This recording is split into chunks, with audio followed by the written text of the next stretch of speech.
Hey there, it's Andrea, and welcome to the Voice of Influence podcast. Today, I have with me John Gallagher, who is the founder and CEO of Growing Champions, a faith based executive coaching and performance consulting company. John, it is great to have you on the Voice of Influence podcast. Andrea, I'm excited about our conversation today. Thanks for the opportunity. I am too. So you're leading a faith-based organization, and I'm curious how that came about. How did you decide that you were going to go that direction in particular? Yeah, sure. I love the question, even starting right out into that. As the leader of the organization, the good thing as an entrepreneur, I get a little bit of freedom in terms of, how I drive and the mission of the organization. But it wasn't something that when I started the organization 5 years ago, it was as overt as it is now.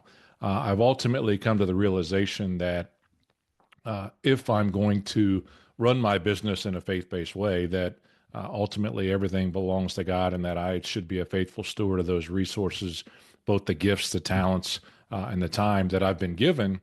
That I should be a little bit more open about that, and frankly, a little bit more responsible with that responsibility in terms of making that happen. It was about a year and a half ago I made the intentional decision to start to add that faith based into the space Hmm. so that folks knew it. I'll never forget, I had a phone call shortly thereafter from a team member that I was working with, not as part of the team, but as a contractor that I was working with. And I said, I noticed you put faith based on your LinkedIn profile. And I got this, immediate sense of, oh, what's coming next with regards to the question that's coming after that.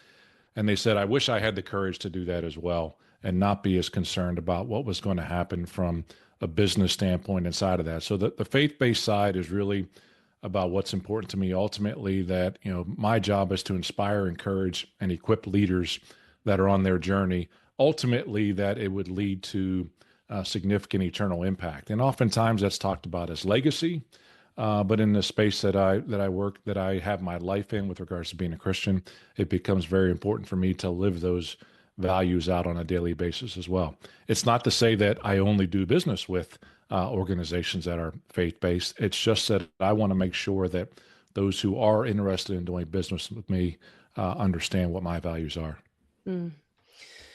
I wrote a memoir a few years ago, and it's definitely a lot about my journey with God and relationships and trying to figure out like where I fit in the world and all that kind of stuff. Kind of when I was younger, I'm wondering like how do you decide what to actually share? So, um, I can you said those values, and I think that it can be assumed, values can be assumed. Mhm.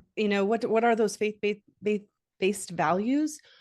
But I think it's also that it's not totally clear about what do people really mean by that, and what do you feel like is important for you to communicate to people about your values? Well, again, if I'm going to do business with other organizations, with other individuals, whether it's in one-on-one coaching or consulting with organizations, it's important that there's at least an overlap of those values. For me, the core values that I try to live by are faith, hope, growth, and health.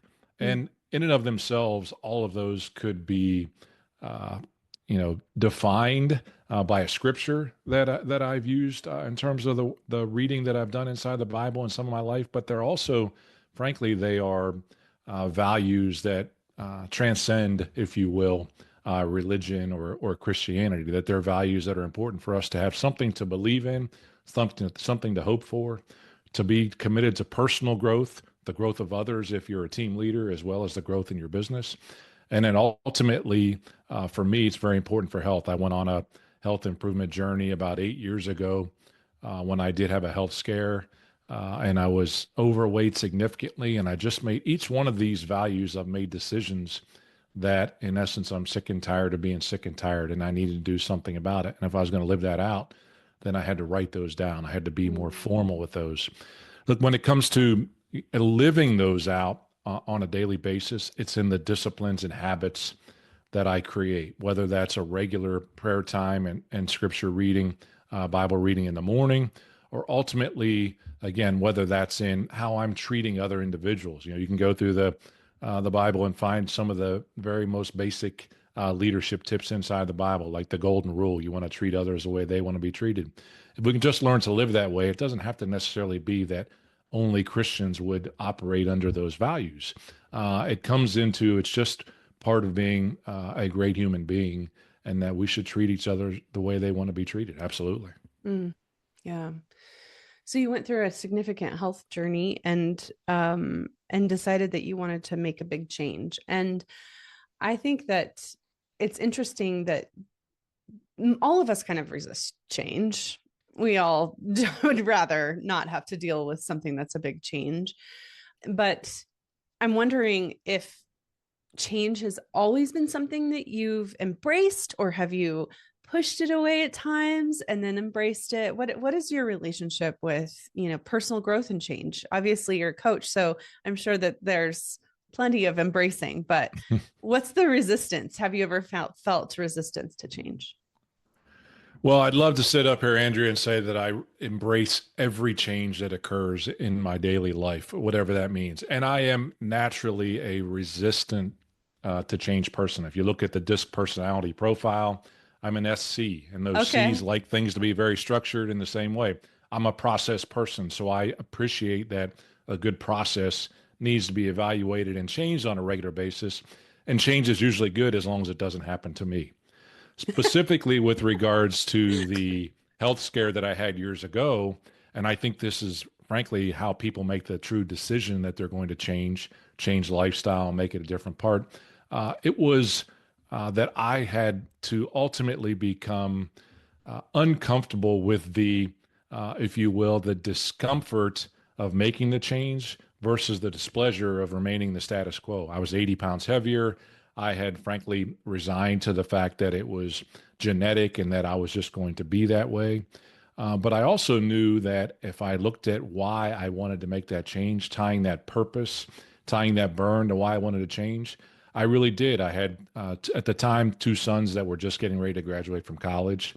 And I thought to myself, there may be a day when we do have grandchildren. We still don't have that yet, but I'm still staying in shape for that so that I could, if it was a little granddaughter, I could get down at the tea table and have tea with my granddaughter, or I could still be able to play basketball and shoot hoops with a grandson who was coming up as well and show some of those things. So if I were going to do that, be able to invest that time with my grandson, then I had to be ultimately uh, unhappy with the status quo that was, just living with being unhealthy. Look, I don't know that I've always been one to embrace change or not, but I know that to embrace change, you've got to be really aligned with what I refer to as your so that. Like, I want to live to be 90 years old and healthy. So therefore I must, okay, exercise more. I must eat better. But it's really the so that, it's the purpose behind it, so that I can leave a lasting legacy on my family. I can get to see at least another two generations, maybe even three generations at some point, and have an influence on them as well. And that's the type of thing. It's that so that gets you out of bed at 5 o'clock in the morning to get to the gym, or it gets you out of the bed without hitting the snooze button to ensure that you're continuously growing as a leader and learning to make a difference. I don't know. I still, don't get me wrong, I have to have something to shoot for. It was very recently, specifically with health, that I found myself getting a little stagnant in my routine. And so me and three other guys in their mid 50s had decided to, quote, do something hard. And we signed up for our first Spartan race that's coming up here in about 3 weeks, where we're going to do Wow. it together as a team. But we had to have a structure. We had to have inspiration for each other to keep each other going and getting our exercise and nutrition done to be ready for that. I have no idea how it's going to go, whether I'll be able to do all the obstacles or not. But I know that Who even the cares? idea of shooting for that's right. Who even cares Yeah. at the end? We're going to be there together as a team and make it happen. Yeah. Oh, that's so cool.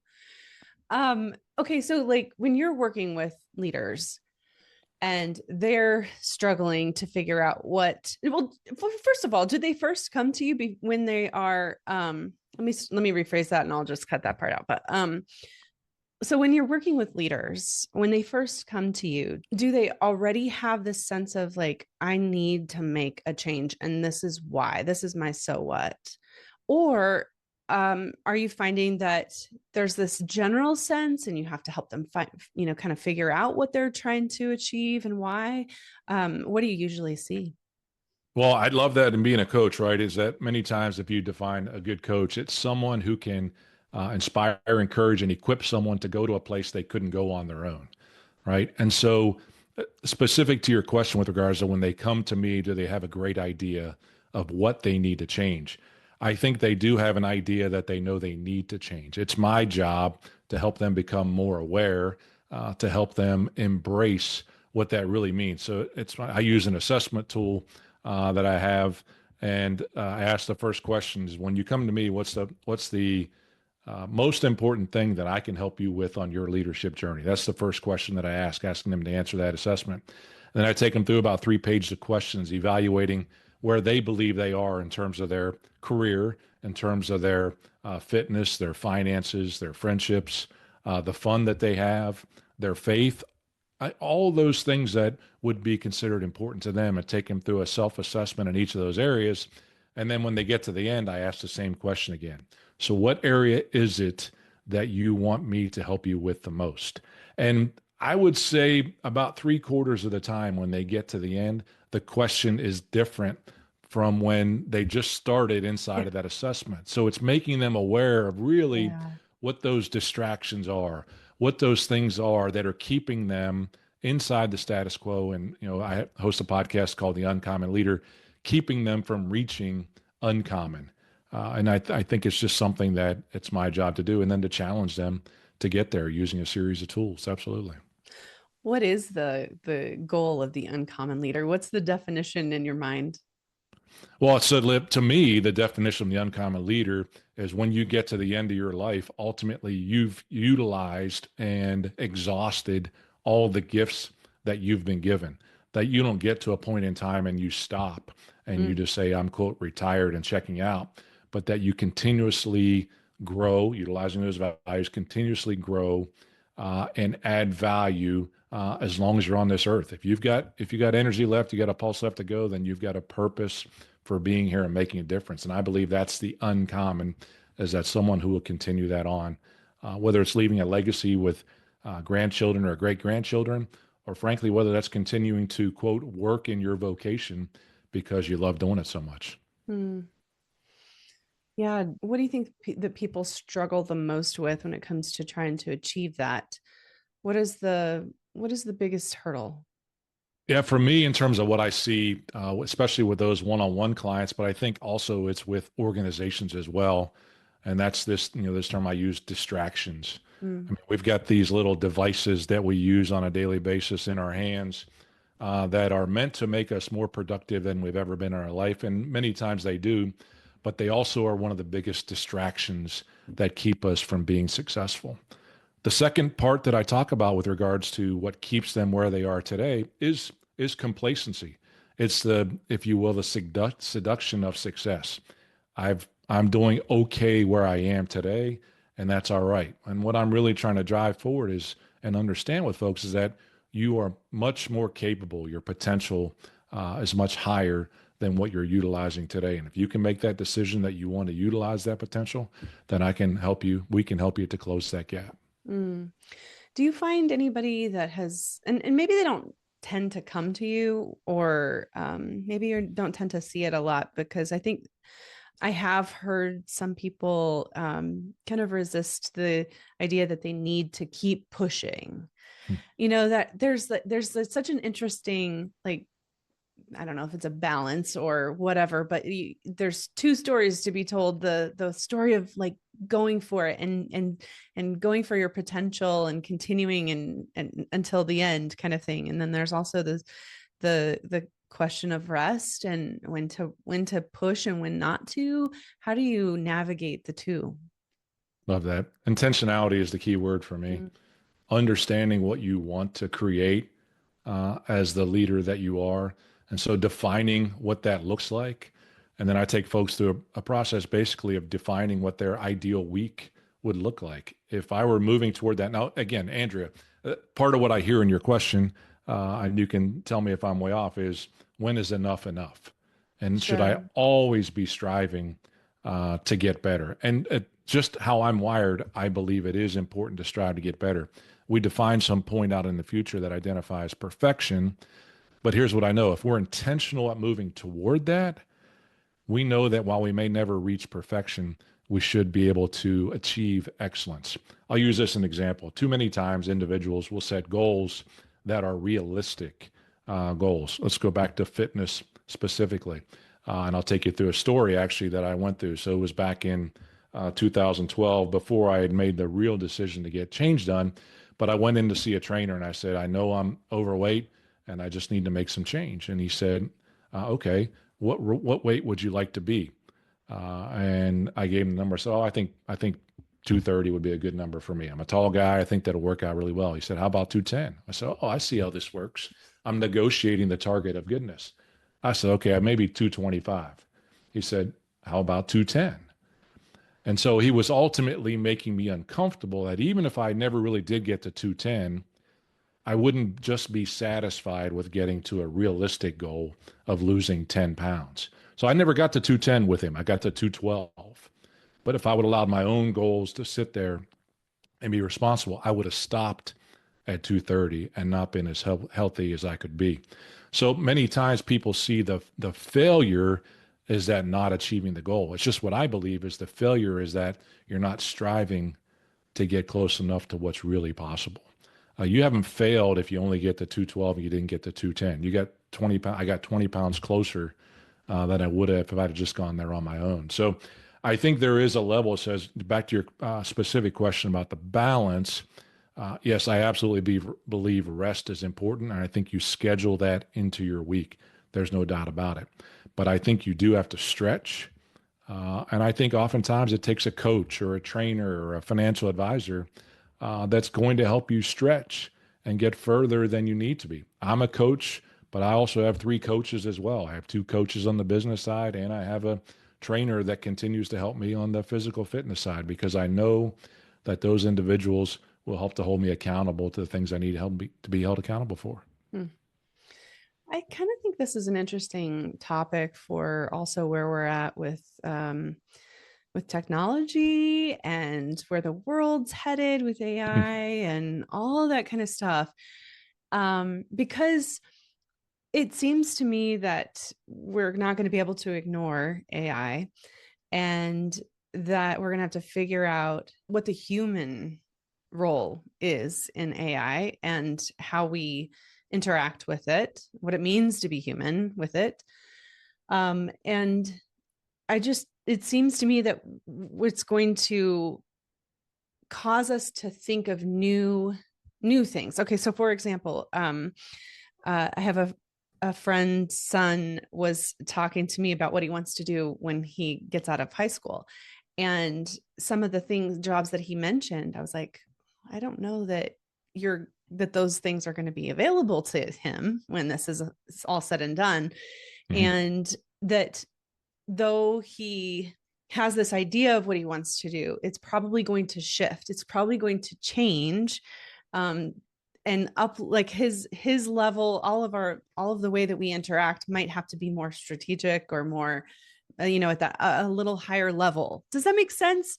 So we're, instead of those entry level kinds of things that people could do, they're going to have to be thinking at a higher level, which I think is pushing us all, or will push us all to kind of decide, are we willing to go there? Are we willing to push ourselves and imagine new jobs, new processes, new ways of thinking that get us to a different place? Does that make sense? Well, I'm following. I think, AI, it's a topic of every podcast that you can go on right now, whether it's leadership development or whether it's jobs in the future, whatever that is, authenticity with regards to what exists in terms of AI and what's out there. I mean, we could frankly use AI as an executive coach.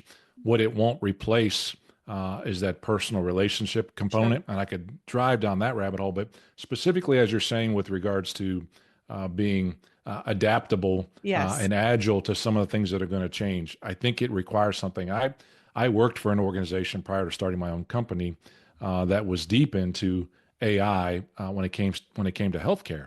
They were just a little early on in terms of that journey, but on the Chat GPT came around and kind of changed the rules for everybody. And now I'd like to frankly talk about it in the form of augmented intelligence rather than artificial intelligence.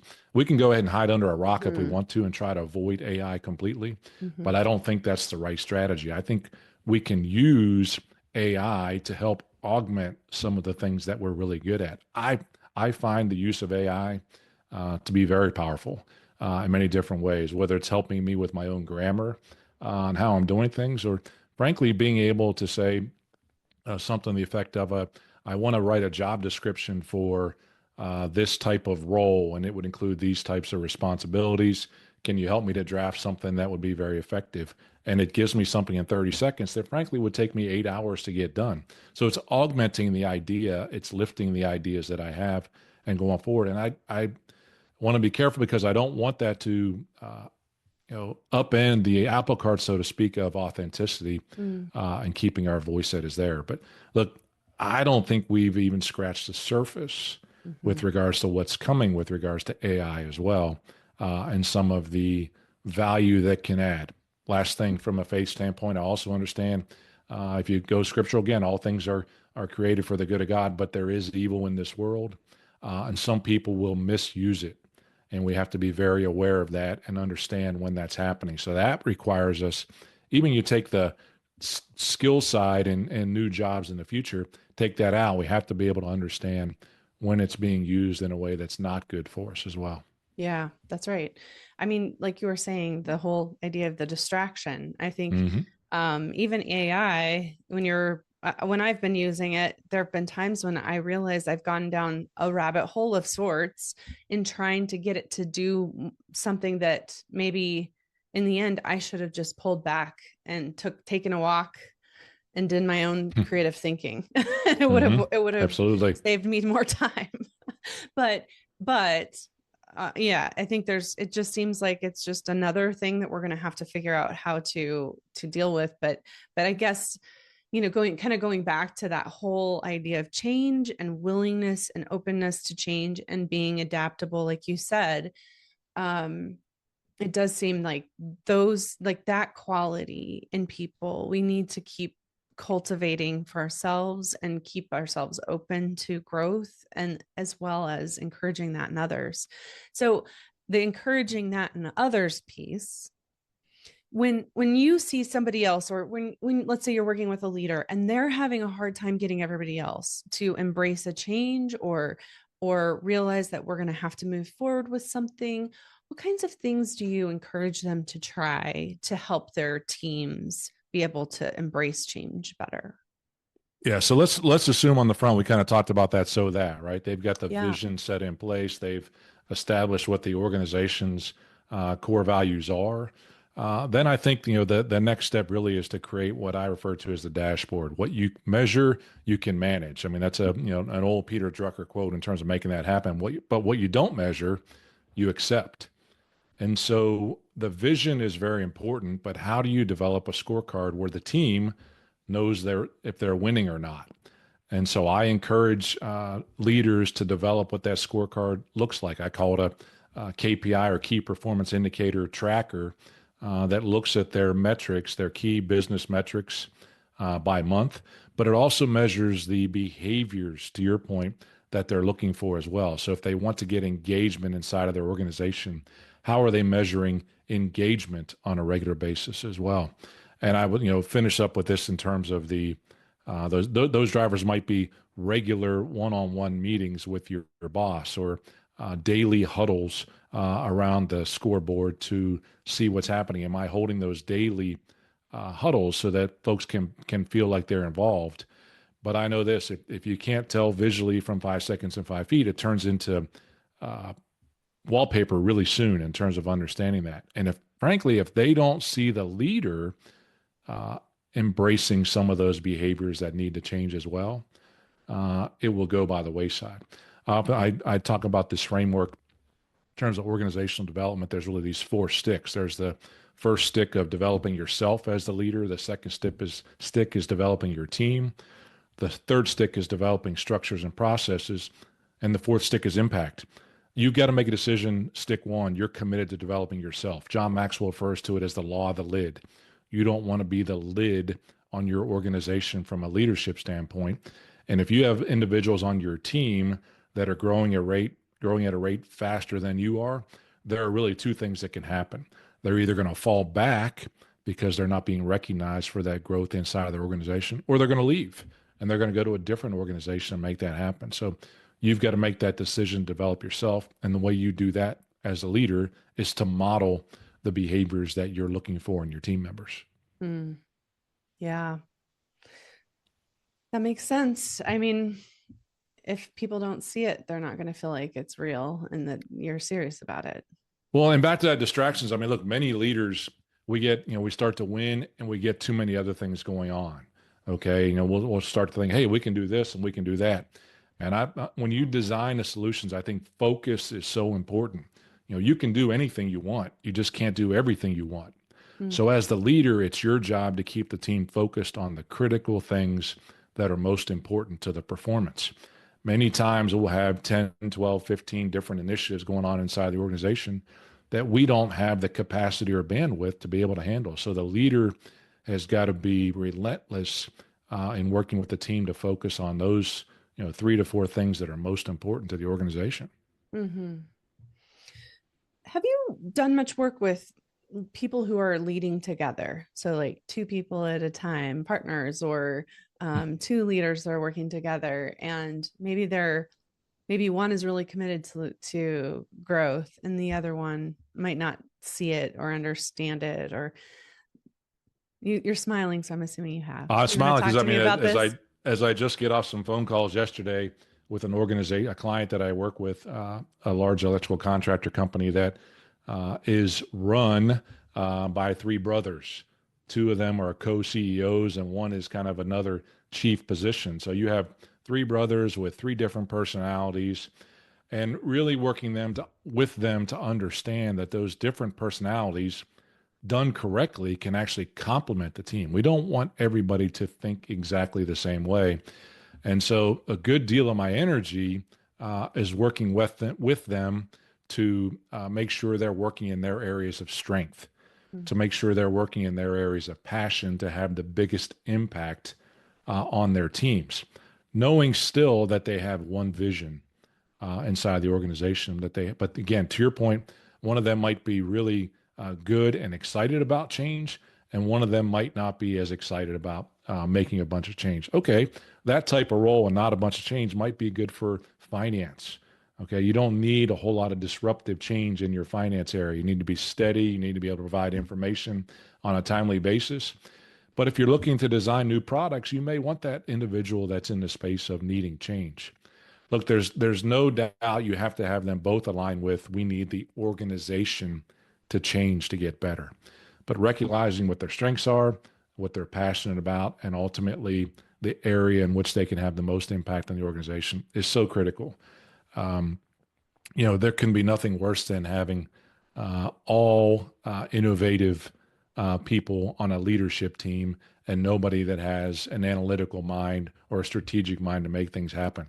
It's just the results are clearly fundamentally not going to achieve what is possible if they put people in the right seats. So it sounds like the most important thing is to first of all have the same goals. Absolutely. Again, it starts out with that decision we need to change and that vision, that statement. Second thing that comes out of that is having the dashboard, okay, and saying what are the key performance indicators we're going to measure for success. Look, then the third step in my journey is the, if you will, the diagnosis. What are the things that are getting in our way, keeping us from achieving those targets that we want to achieve? Many different ways to take a look at that. It could be, what do we do well and what can we do better? Something as simple as a plus delta analysis. It could be, what do we need to keep doing, start doing, and stop doing?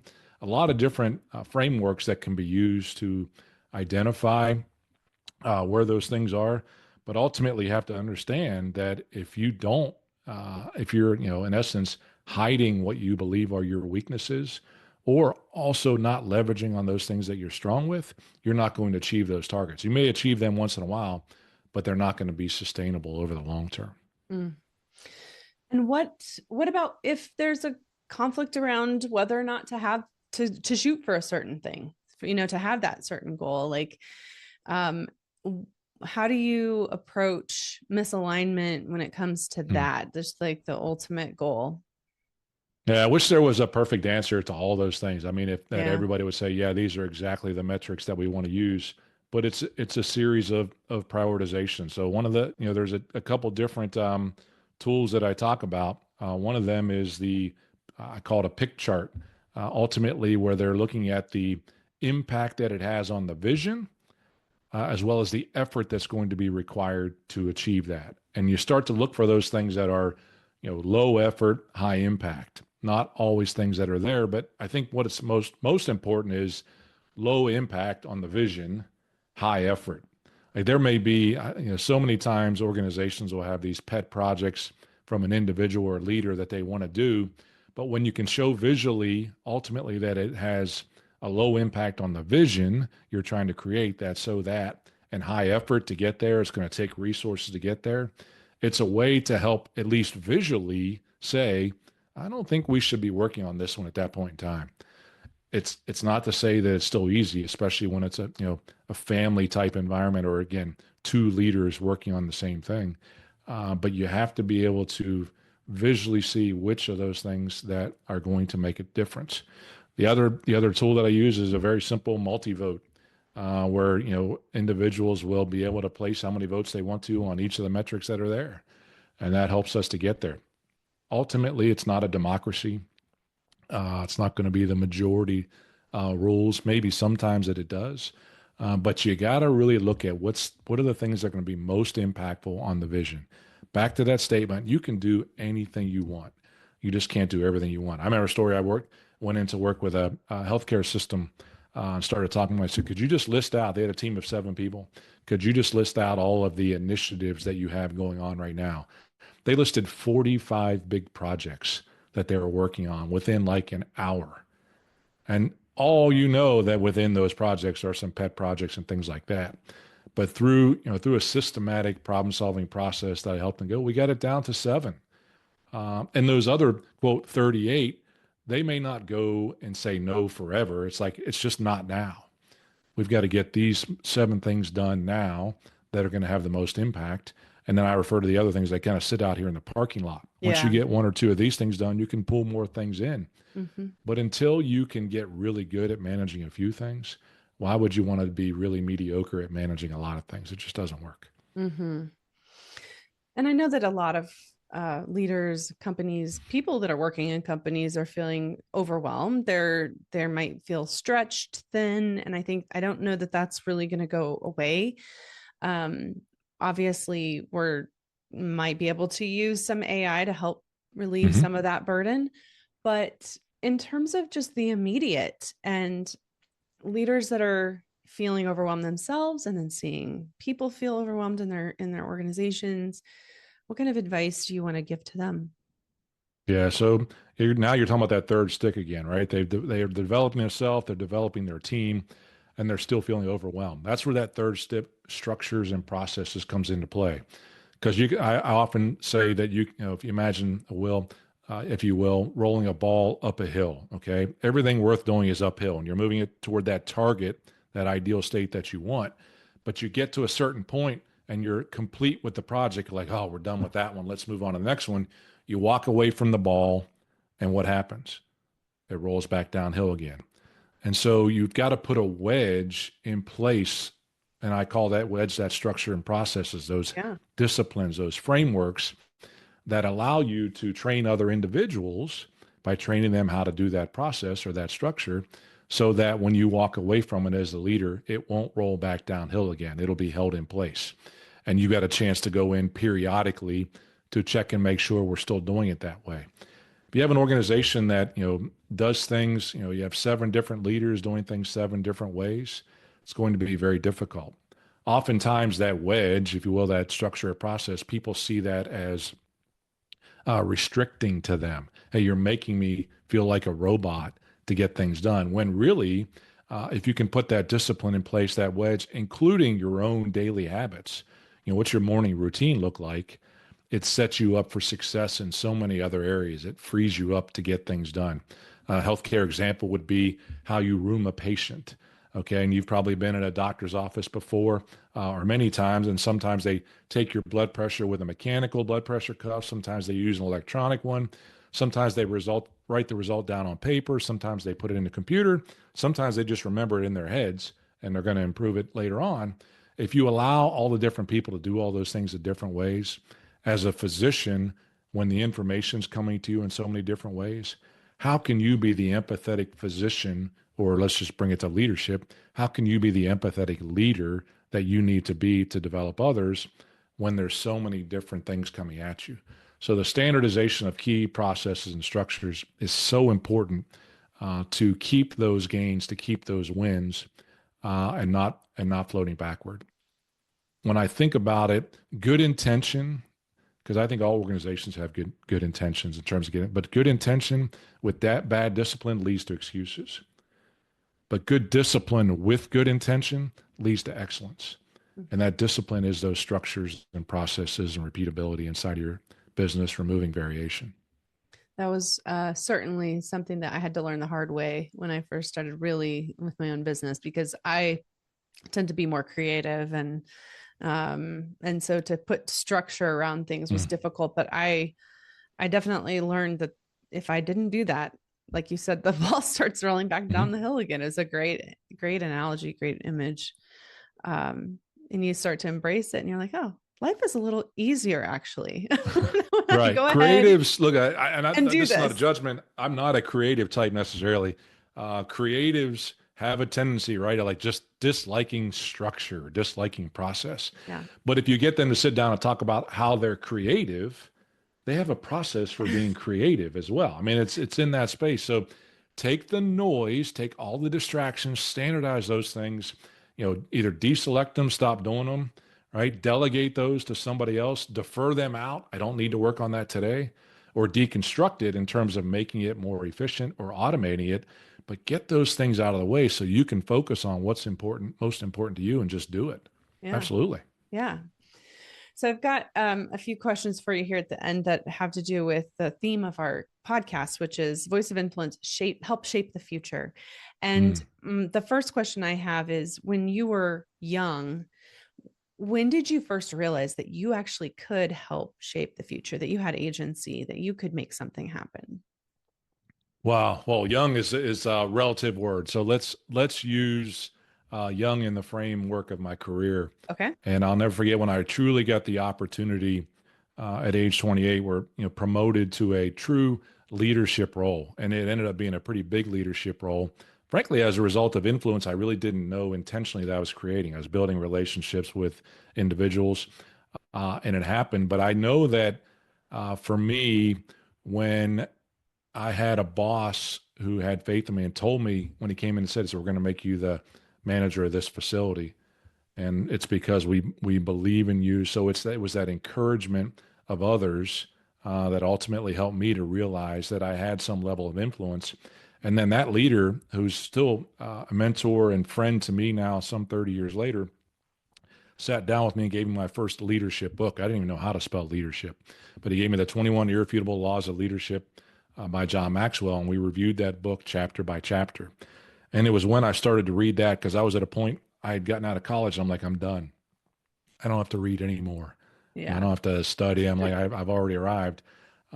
Recognizing that I hadn't arrived at that point, and there was more out there with regards to these leadership books, and that I could continuously grow and get better as a leader, was a transformational moment for me, no doubt about it. So having a mentor encourage me at that moment in time, having him equip me as well, it's helped me to realize, frankly, I think about the role that I'm in today as an executive coach and a consultant.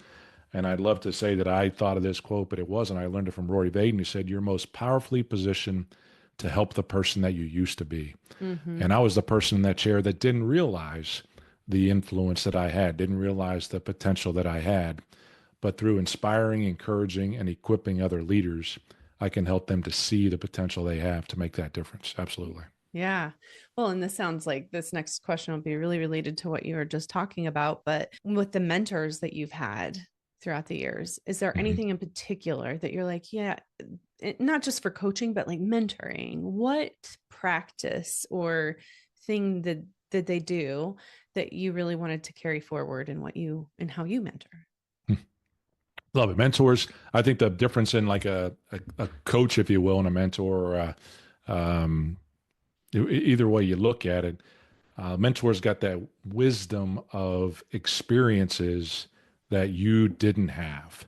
And so when that mentor can not only share a topic like a book, and read a chapter by chapter, you've got to get good at telling your story and sharing with them what you've been through, both the good and the bad. Where did you learn something when you did it well? And where did you step off the cliff? Because you don't want to allow that mentee, if you will, to drive the car off the road. You want them to grow, you want them to learn on your own, but it's through your experiences that allow you to say, just so you know, I've lived this one out before and the ending's not really good. I might advise you against making this decision. But I think that's the value in the mentor is being able to tell the stories of the experiences that you've had. Again, sometimes those stories are humiliating and you don't want to tell, but you got to tell them for folks to grow. That's good. Stories are so helpful. Mm-hmm. Okay, before I ask the last question, where can people find you and your podcast and your blog? Connect with Andrea, what you. you're doing here, the Voice of Influence, is so cool. Thank you so much for having me on as a guest, and I hope your folks found some value in it. They can find me at my website, coachjohngallagher.com.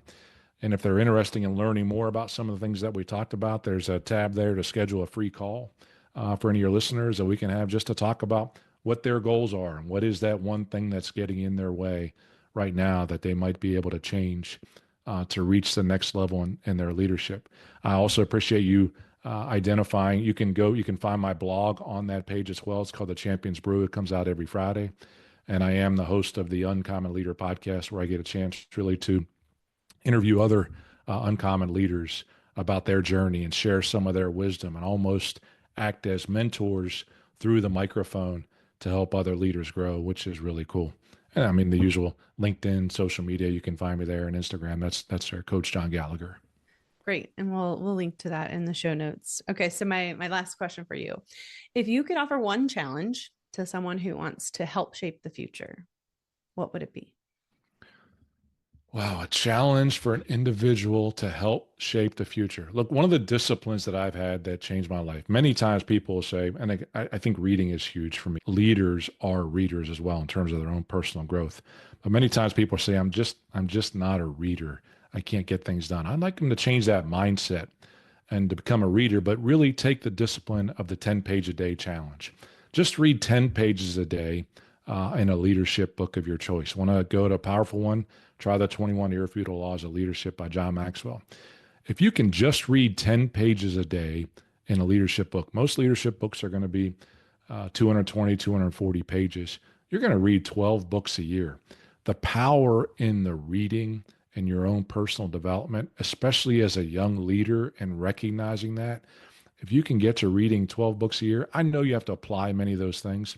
We'll work on that later on, but continuing to take in that knowledge on a regular basis of those that have been where you want to go is really powerful, all in 10 pages a day. That's great. Thank you for that challenge. All right. So thank you for also just being here, being a voice of influence for our listeners today. I appreciate it, John. Thank you, Andrea.